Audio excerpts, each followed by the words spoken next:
It was a bright Monday morning in Cedar Springs, a small American town where mornings were always a mix of coffee scents and chirping robins. I was running late again, clutching my backpack straps as I sprinted down Maple Avenue toward the yellow school bus that was already idling at the corner.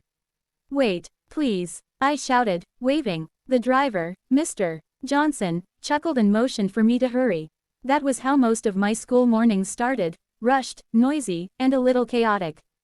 I climbed the steps, breathless, and greeted him. "Morning, Emma," he said kindly. "Morning, Mr. Johnson." I walked past rows of students chatting, laughing, and trading snacks until I reached the very back seat, the seat I shared with my best friend, Sarah. Sarah was waving at me, her blonde ponytail swinging as she turned. "You almost missed it again," she teased. "I know," I said, dropping beside her. "If Mom didn't double-check my homework, I'd probably be here on time." We both laughed, unaware that this particular ride would become one we'd never forget. The bus started moving, the familiar hum and vibration filling the air. Kids were talking about weekend games, new movies, and homework. Everything felt so normal, so routine, until we passed Lincoln Park. That's when the noise started to change. A few boys from the middle rows began whispering and snickering, their laughter spreading like wildfire. I looked ahead and saw a smaller boy, a freshman named Tommy, sitting alone near the aisle. He had thick glasses and a nervous look on his face. He was always quiet, always by himself. "Hey, Four Eyes," one of the boys shouted. "Forgot your invisibility cloak today." A ripple of laughter followed. My stomach tightened. I hated when they did that, but like most of us, I never said anything. I'd always thought, someone else will step in. But that day, someone did. Sarah stood up suddenly. "Hey, that's enough." The laughter died instantly. Every head turned toward her.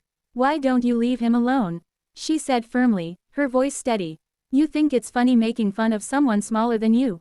The boys went quiet. One of them tried to laugh it off, muttering, "Relax, we're just joking." "It's not a joke if someone's hurt," she replied. I sat there, completely stunned. My best friend, who usually avoided any kind of drama, had just called out the bullies in front of everyone. The bus went silent for the rest of the ride. When we reached school, no one said much. But I noticed Tommy quietly mumble, "Thanks," to Sarah before walking away. At lunch, I finally asked her, "What made you do that?" She shrugged. "I just thought, if I don't, maybe no one will. My little brother gets picked on sometimes, and I know how that feels." Her words stayed with me all day. That afternoon, as we sat on the bus again heading home, the atmosphere was different. The boys kept to themselves. Tommy sat a few seats behind us, reading a book peacefully. And Sarah, she just stared out the window, calm and unbothered, like she hadn't just changed something that morning. That's when it hit me. Sometimes courage isn't loud, it's quiet, firm, and real.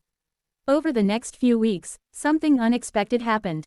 The bus became calmer. The teasing stopped. Even the bullies seemed different. One of them even apologized to Tommy. I realized that one act of courage can ripple through a crowd more powerfully than anger ever could. A few days later, Mr. Johnson stopped us as we got off.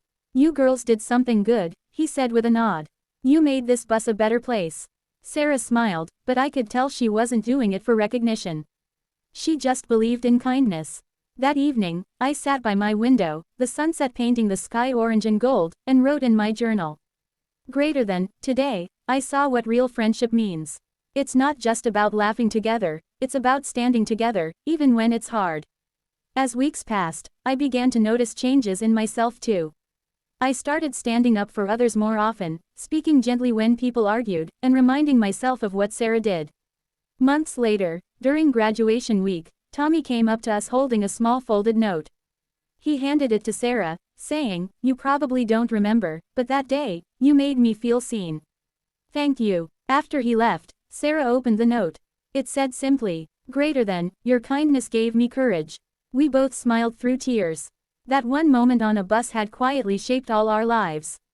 Years later, whenever I rode a bus again, whether across town or to work, I always found myself glancing at the back seat, remembering that brave moment, that lesson, that friend. And every time I saw someone standing up for another person, I thought, that's the kind of courage the world needs more of.